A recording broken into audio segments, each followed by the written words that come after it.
Hey guys, welcome to my channel. My name is Jasmine Cabrera and today we are talking about flexibility. So you're probably thinking, what do you know about flexibility? Well, I'm extremely hypermobile and flexible. But what you have to remember is there's a big difference between being mobile and being flexible. Mobility is something that is an umbrella term. So there's a lot of things that kind of like go into mobility. You need to be able to have strength and balance. So I would say, like, for example, yoga is more very good for mobility.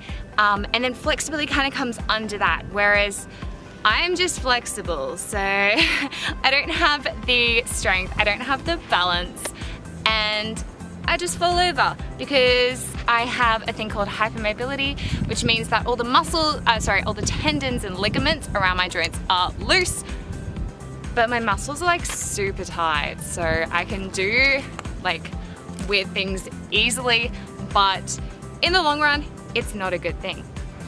So what flexibility actually is it's your ability for your soft muscle tissues to stretch and lengthen.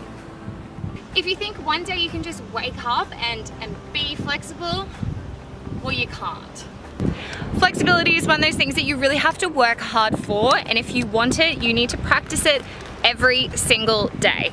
And I think the most important thing is be safe. The last thing you want is hurting yourself, so make sure you only stretch to where you are comfortable. Don't stretch too far or you will pull a muscle and it will hurt.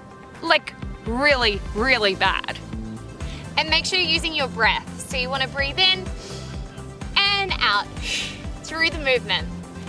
And one more major thing, keep your hips level and square. Make sure your hips aren't wonky and you're not bringing one hip up or the other. So if you're doing any kind of hamstring work, hips stay square. Okay, so we're going to do some stretches now. So this one is a good one to warm up and start moving the muscles and the joints. So we just inhale when we get to the top, exhale to come down, and inhale to come back up. So just do a few of these.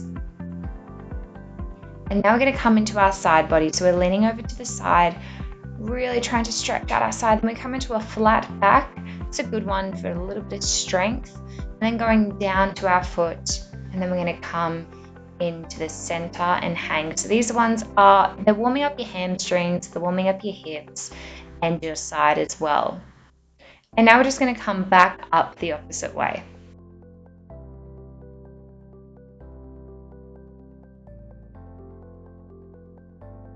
So now we're just stretching out, stretching through the spine.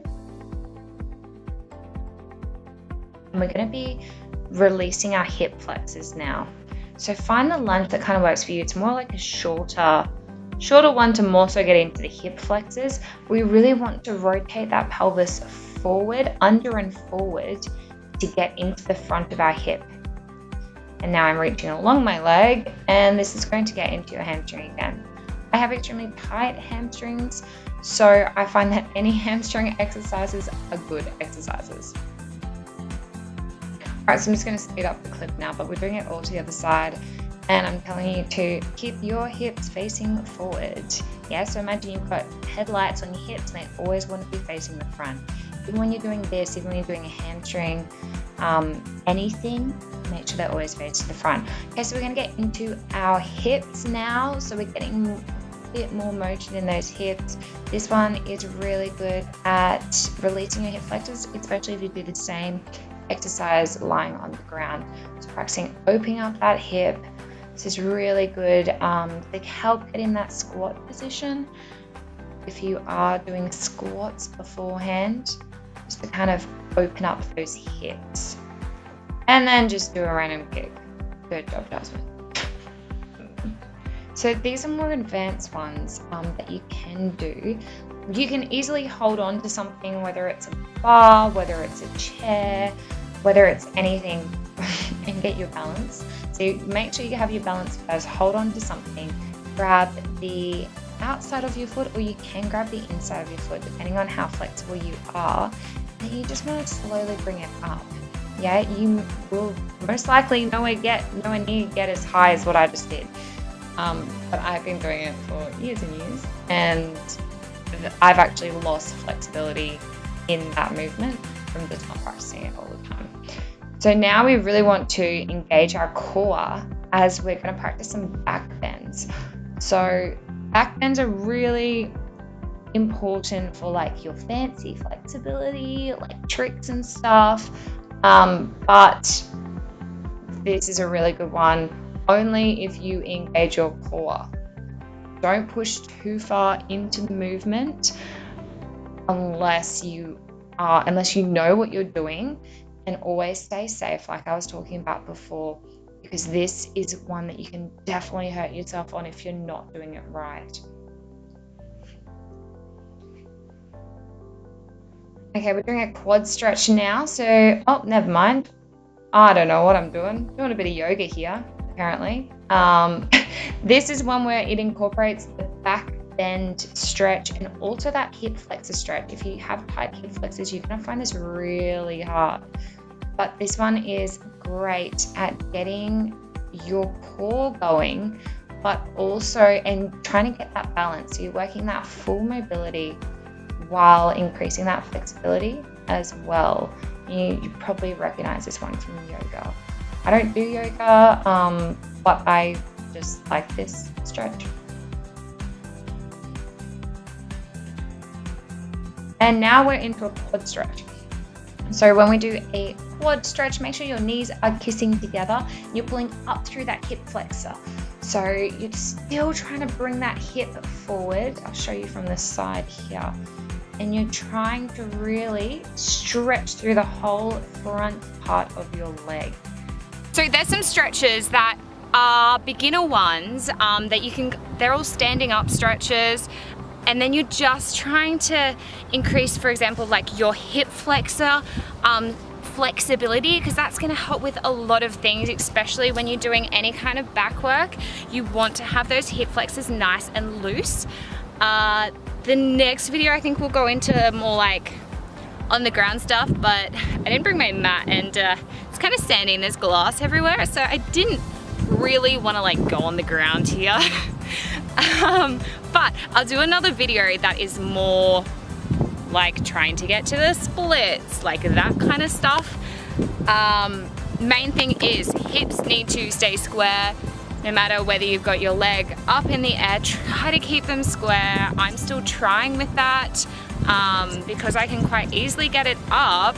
My hip is up. I'm now trying to draw that hip down. It may mean that I decrease my range of motion, but eventually you'll get it back up. So yeah, but they're good ones to like start off with. So one of the questions I got on Instagram was, when do you stretch when you're working out? Are you able to stretch like during the middle, or do you stretch at the beginning or at the end? So how I was taught, again, it's different for person to person. I don't really stretch that often. I should. It's something that you should really do. But best way is to do active stretches at the beginning. So these include like leg swings, like these ones, trying to just get everything moving, getting your joints lubricated before you start your training. And then it's best to do static stretches at the end after you've trained to really stretch out everything. You can stretch while you're training though. So for example, if you've got super tight hip flexors and you're finding that it's just pulling, like you're feeling it really at the front of your hips when you're doing, like you're in side laying and Pilates and doing like clams, like your leg opening, and you're feeling it all in your hip flexors, stretch out your hip flexors and then redo the movement. So do a few stretches. Same when you're doing squats, you're squatting heavy, your glutes are in so much pain, stretch them out before you go again, yeah? Do a glute stretch, sit into that glute. Is that an eagle? It's just a casual eagle. Wow, okay. All right, what I was saying, do a glute stretch. I know when I teach bar and Pilates, especially bar, there is so much leg loading. You know, if we've just done a hard like little section, I'll get the girls to like just stretch it out, like go into a glute stretch out those glutes before we go again or go into something different. So most definitely stretch during your workout if you need it, but more so mobility exercises at the start to warm up and lubricate your joints to prevent injury, and then at the end, static stretches. So I hope that answers your question. If you have any more questions, please leave them down below in the comments. Hope you like this video, something different. This wind is picking up now, which is very annoying. And I will see you guys in the next video. I'll do another video, more like your lying down stretches, but this is kind of like a starting point anyways. Bye!